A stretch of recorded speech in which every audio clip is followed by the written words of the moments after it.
ഇങ്ങനെ ഒരു സാധനം വെക്കല്.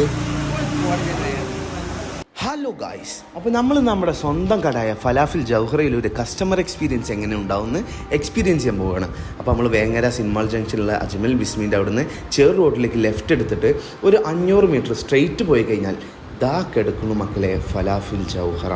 അപ്പോൾ നമ്മളൊന്നും നോക്കിയില്ല, അപ്പുറത്തൊക്കെ പാർക്കിങ്. നമ്മളൊരു സൈഡിൽ വണ്ടി ഇട്ടിട്ട് നമ്മൾ ഇറങ്ങി. കയറി ചെല്ലുമ്പോഴുള്ള കാഴ്ചയാണിത് മക്കളെ. ഇതല്ലേ വിഷ്വൽ ബ്യൂട്ടി. നിരത്തി ഫലാഫിൽ ഉണ്ടാക്കുന്നത്.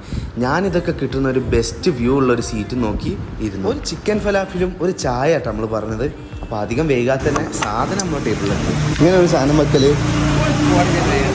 ചെക്കനെ വെറുതെ വെറുപ്പിച്ചിട്ട് നമ്മളെ മെയിൻ പരിപാടിയിലേക്ക് നീങ്ങി.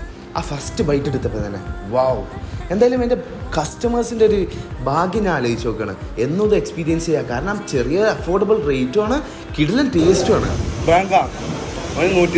കഴിച്ചുകൊണ്ടിരിക്കുക കസ്റ്റമേഴ്സിന് ബില്ലൊക്കെ പറഞ്ഞു കൊടുക്കുന്നുണ്ട്. അവനും വിചാരിക്കും ഇവൻ്റെ കട, ഇവൻ എന്നെ വീഡിയോ എടുക്കുന്നു, ഇവൻ എന്നെ പോസ്റ്റ് ചെയ്യുന്നു, ഇവനെന്താ ഭ്രാന്താണെന്നുള്ളത് നിങ്ങൾക്ക് തോന്നുന്നുണ്ടാവില്ലേ. പക്ഷെ നിങ്ങൾ കഴിക്കാത്തതുകൊണ്ടാണ് പറയുന്നത്. ഒരു പ്രാവശ്യങ്ങൾ ട്രൈ ചെയ്ത് നോക്കണം, അഡിക്റ്റായി പോകും. അങ്ങനെ നമ്മൾ പരിപാടികൾക്ക് കഴിഞ്ഞാണ്ട് നമ്മളൊരു കസ്റ്റമർ ആണല്ലോ, നമ്മൾ പേ ചെയ്യണമല്ലോ, അതല്ലേ അതിൻ്റെ ഒരു ശരി.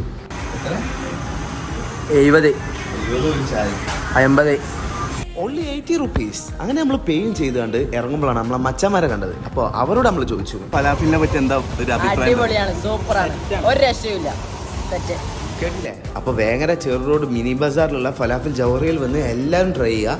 അപ്പോൾ നമ്മൾ കാക്കമാർക്കൊക്കെ ഒരു ടാറ്റ കൊടുത്തിട്ട് മസ്സലാമ, ബൈ.